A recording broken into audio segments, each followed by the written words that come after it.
Hey guys, and welcome to the second half of 100. I'm just gonna go for 20 minutes straight, get as far as I can. I, I'm pretty sure, because I know there's only 4 acts to everything. I think this act's kind of short compared to everything else. I could be wrong. But I'm just gonna go for 20 minutes, just like episode 1. I'm so surprised by Ren's being so suddenly forward about, well, anything at all that I merely watch her head through the door. Also, this is kind of like an apology for like short episodes. Emmy is similarly surprised and colors slightly crimson as she stares open-mouthed at me. It occurs to me that I should probably say something, if only to break the awkward silence that is suddenly has descended. It's because you weren't here yet. I was, worried about it. Why? You're usually here, so I was worried that something had happened to you. This isn't the first time that I've been late, you know. Did you get worried all the other times, too? Not really. Amy seems slightly amused by this. I don't know why, but that kind of pisses me off. Wow. Bitch. Not her, but me. So why was this time an exception? Maybe it's the light teasing tone of the question, but something in her response pushes me to be more honest. Or to be honest, though I can't help snapping at her when I say it. Because you've been worrying me since dinner at your house, that's why. And now it's out in the open, and Emmy's eyes are wide, and she looks like she wants to bolt, but she doesn't. Ah, still on that, I see. What, you think I'm supposed to just forget about it?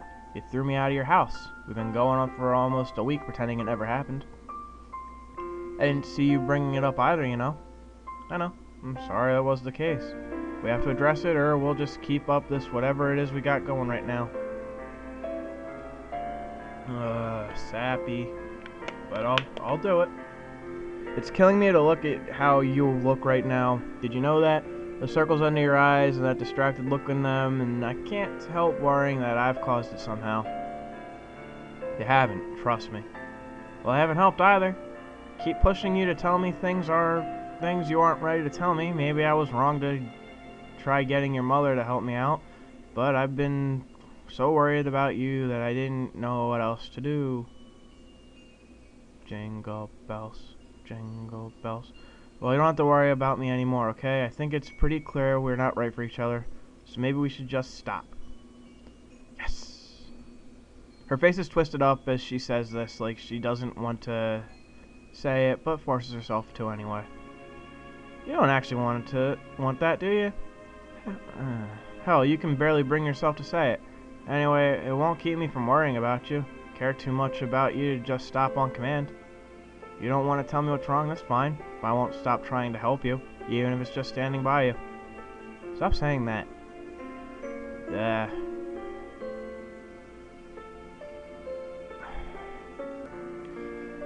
Okay, I took a pause. It's nothing to you because I just kind of paused like that. Whatever.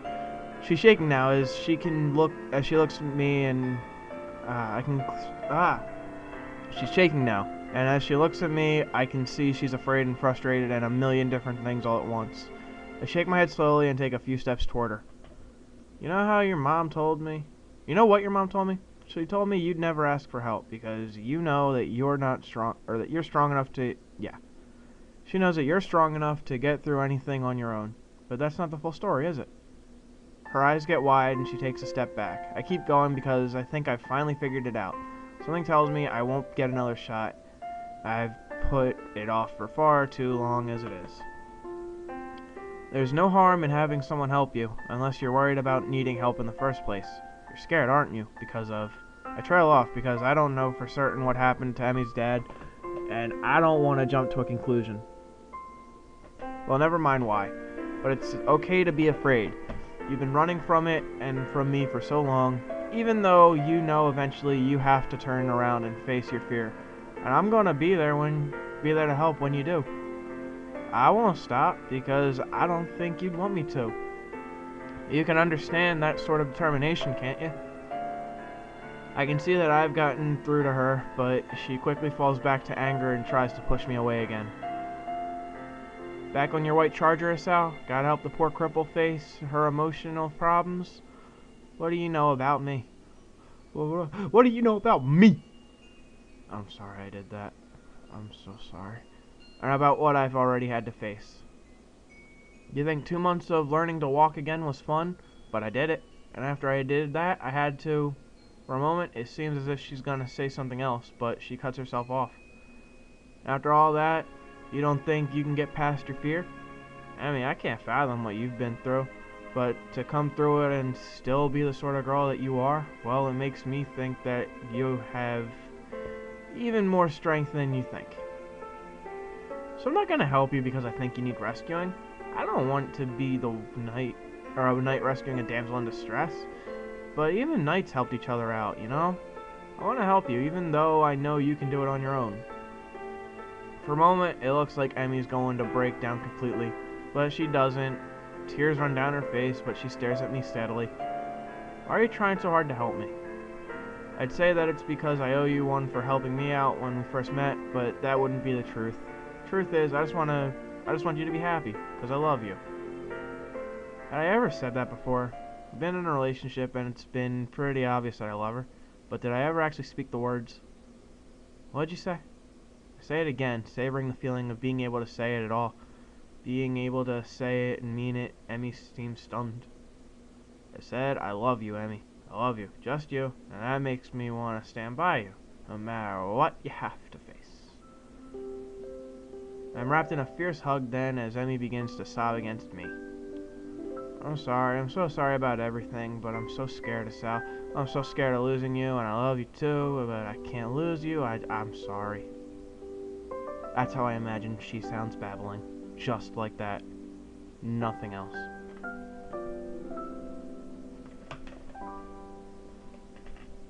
My fucking cat.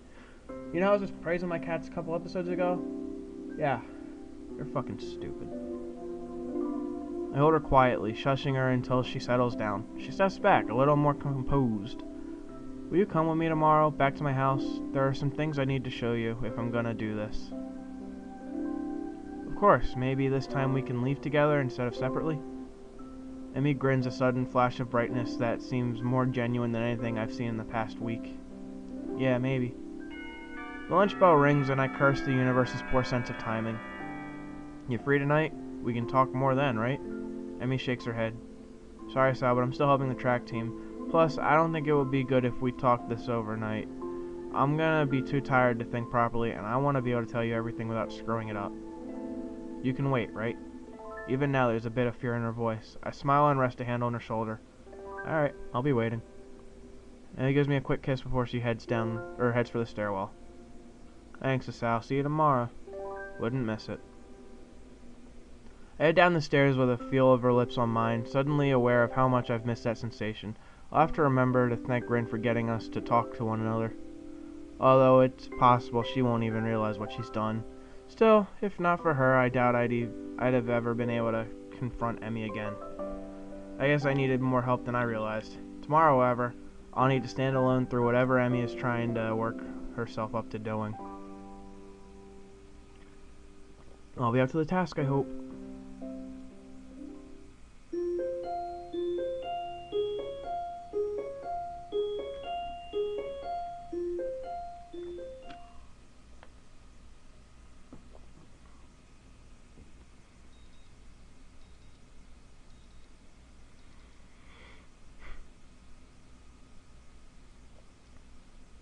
The morning sun is bright through my open window, and the sound of my alarm quickly has me up and about. I slept surprisingly well last night, secure in the knowledge that at least I've got another chance with Emmy. If I can just keep myself from doing anything stupid, maybe I'll find out what's been eating her recently. I have a few educated guesses, but nothing concrete, and certainly nothing that I'm going to say to her. I'd much prefer to have her tell me herself. Although, I can't help remembering the nurse's warning that I might not like what she has to say. Do I really need to know that badly? What if it's something awful that makes me repulsed by her? Can I really say that I'm prepared to handle whatever she has to say, regardless of what it is? I used to be a man. Emmy said she wanted to tell me without screwing it up. What the hell did she mean by that? What's there to screw up? Suppose there's not much use worrying about it, though. I'll find out today. It occurs to me that I really need a run this morning to clear my head, if nothing else. Emmy is waiting for me as promised, looking a little haggard, but otherwise bright and cheerful. Much more so than any previous day this week. "Hey Sal, you're late." I wave my hand dismissively. "Nonsense, you're just early." Emmy grins back, and it feels like we're finally back where we should be, with one another. Except now Emmy, not just me, wants to take another step forward, although a part of me worries that she'll back out at the last second. "Hurry up and stretch, Sal, I don't want to miss the bus." "The bus?" "The bus. I said I wanted you to come back to my house, remember? And I promised Mom we'd be there in time for lunch, so I wanted to hurry." "Start early, huh?" "It's more for my mom's benefit than anything else." "Ah, well, that's okay." I unsuccessfully try to guess what Emmy has planned, shortly before realizing that it doesn't matter that much to me. I quickly go through my warm-up routine while Emmy bounces impatiently on one foot to the other. She really does seem to want to get moving as soon as possible. The run is over so quickly I can barely believe that I haven't fallen over dead afterwards.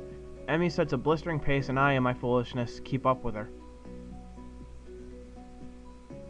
Well, until the last few laps. I had to slow down just in case, but I don't mind, and Emmy's waiting patiently for me when I finish. As patiently as she can wait anyway. "Finished? Good, come on." Grabbing my arm, she practically rushes me down to the nurse's office. "You seem in a hurry, Emmy, trying to catch the early bus?" "Yeah, I told Mom I'd be back for lunch." "Well, I'll take care of you first then." "But Sal's got to come with me too."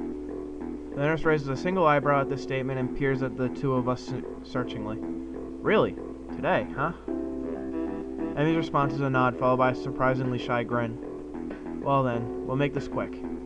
Emmy enters the nurse's office, and I patiently wait outside for her to be finished, wondering just why the nurse seemed to be so surprised by Emmy's declaration. Well, she's independent now. If I could put sound effects in these things, I would so have like an audience applauding and cheering for me for that joke. Like, best, easily 10 out of 10. I feel like I'm missing out on some joke or the significance of today, beyond the fact that it is clearly significant in some way, of course. True to his word, the nurse has Emmy out of his office surprisingly quick, and I take her place after promising to meet up at the front gate. The nurse takes my pulse and listens for a bit. "Your heart beats faster than usual. Been pushing yourself again, have you?" Well, Emmy seemed in a rush to get through the run, so... I'm not surprised. Today's rather important to her, you know. I suspected that could be the case, but I have no idea why that's the case. She hasn't told you. Interesting. So you're not going to tell me either, then? No, I'm not. I suspect that Emmy has her own plan for explaining today to you, and I don't want to mess up with that. You'll find out soon enough, so that what's the rush? They're a good band from Canada. Now, as for your heart, I would take it easy the rest of the day. No spontaneous races or anything like that. Got it? Got it. She won't have her running legs on anyway, right?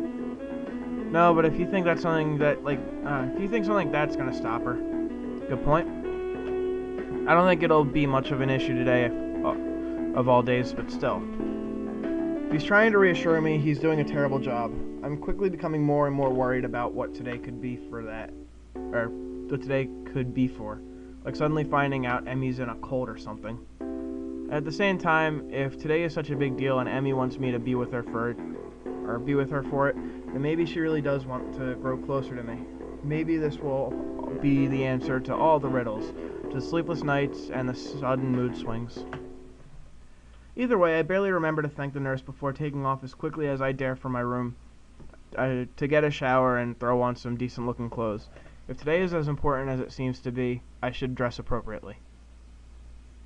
Emmy, of course, proves me wrong as soon as I reach the front gate, wearing her usual shirt and shorts. So at least I know it's not terribly formal affair, whatever it is. You're early, Sal. Not as early as you. Eager, are we? Emmy cheekily pokes out her tongue. The bus stop isn't very crowded at this hour, which seems to please Emmy, and we end up relaxing a little bit as we wait. We sit in silence for a while, but I can tell that Emmy's trying to work herself up to say something. I don't have anything to say myself, so I sit waiting for her to talk. It doesn't take too long. So, I'm sure you're curious as to why the nurse thought it was weird for me to be bringing you along today. I was a bit, yeah, but if you're not ready to tell me. Emmy stops my sentence by placing a finger on my lips. Don't tempt me, Hasal. I want to tell you this, but I'm just uncertain as to how to go about it. I don't want to keep delaying or deferring. I just want to be able to say it. So say it. You know that's not going to be easy for me, Hasal. So treat it like running. Warm up to it with something small and easy, and go from there. But don't do it too fast, okay? I'm a patient man. I can't wait for you to get to it. Emmy seems to consider my words, weighing them against what is probably a desire to get it over with. I will admit, as much as I keep telling Emmy to take her time, I wouldn't mind her getting it over with either. But somehow I know that Emmy probably needs more time than the bus ride will provide to get it all out, whatever it is. Yeah, maybe you're right. The bus stop probably isn't the best place for this anyway. But just to make sure that I don't go back on my word, I'll at least say this. She takes a deep breath, lets it out, and after a moment says in a low voice, "We're gonna see my dad today." The words hang in the air, and I can see that Emmy is afraid that I'll panic and disappear in response, which a part of me almost wants to do. But it would be stupid of me to back out or to suddenly abandon the promise I made to be there for Emmy when she needs me.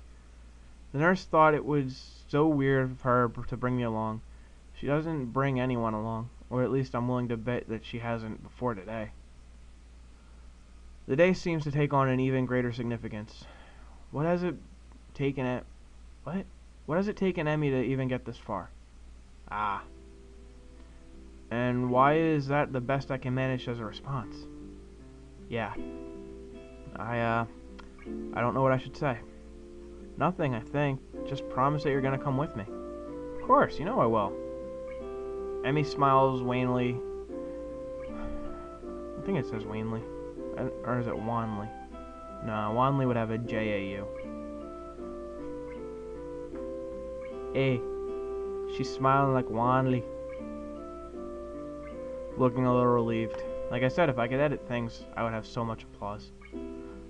Good, in that case, we'd better get going. The bus pulls up just a little after she's finished the sentence. Vague memories of my first trip out here come to mind as I step off the bus, but unfortunately they're too vague to be of any use. I will be the first to admit that I don't...